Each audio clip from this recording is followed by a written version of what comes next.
Hi friends, మీకు ఈ video నచ్చినట్లయితే ఈ వీడియోని లైక్ చేయండి, సబ్స్క్రైబ్ చేయండి. బాగి, అమర్, మనోహరి అందరూ కూడా కార్ ఎక్కి బయలుదేరబోతూ ఉంటారు. అప్పుడే రాథోడ్ బైక్లో హడావిడిగా బైక్ని అక్కడ ఆపేసి సార్ అంటూ కేకలు పెడుతూ వస్తాడు. ఏమైంది రాథోడ్, ఎందుకు అలా కేకలు పెడుతూ వస్తున్నావు అని అమర్ ప్రశ్నిస్తూ ఉంటాడు. సార్, మేడం గారి తల్లిదండ్రులు ఎవరో తెలుసుకునే ఒక ఆధారం తెలిసింది సార్. ఆ ఆధారాన్ని పట్టుకొని మేడం గారి యొక్క తల్లిదండ్రుల్ని మనం తెలుసుకోవచ్చు సార్ అని రాథోడ్ చెప్తూ ఉంటే మనోహరి తెగ టెన్షన్ పడిపోతూ ఉంటుంది. ఏంటి రాథోడ్, ఏమంటున్నావు? ఆ ఆధారం ఏంటో, ఆ క్లూ ఏంటో రాథోడ్ అని అమర్ అంటాడు.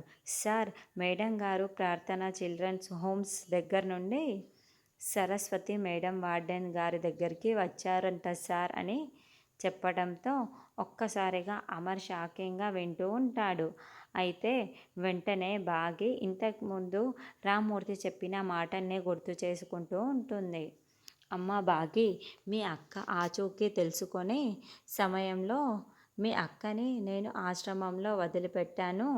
ఆ తర్వాత మీ అక్క సరస్వతి మేడం అనే వార్డెన్ దగ్గరకు వెళ్ళిందంట అమ్మ అని రామ్మూర్తి చెప్పిన మాటల్ని బాగి గుర్తు చేసుకుని, సరస్వతి మేడం వార్డెన్ అంటే మీకు తెలుసా అని బాగి ప్రశ్నిస్తూ ఉంటుంది. ఆ రోజు మీ ఇంట్లో ఉండేది కదా, చెప్పావు కదా, ఆ మేడం పేరే సరస్వతి మేడం వార్డెన్ అని అమర్ చెప్తాడు. కారు వెనకాలే దాక్కొని ఉన్న ఆరు ఇదంతా కూడా వింటూ ఉంటుంది.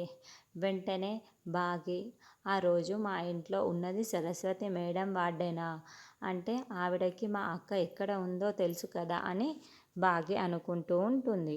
ఈ మాటలన్నింటినీ వింటున్న మనోహరి, అయ్యో, ఈరోజే వీళ్ళకి నిజం తెలిసిపోయేలా ఉంది.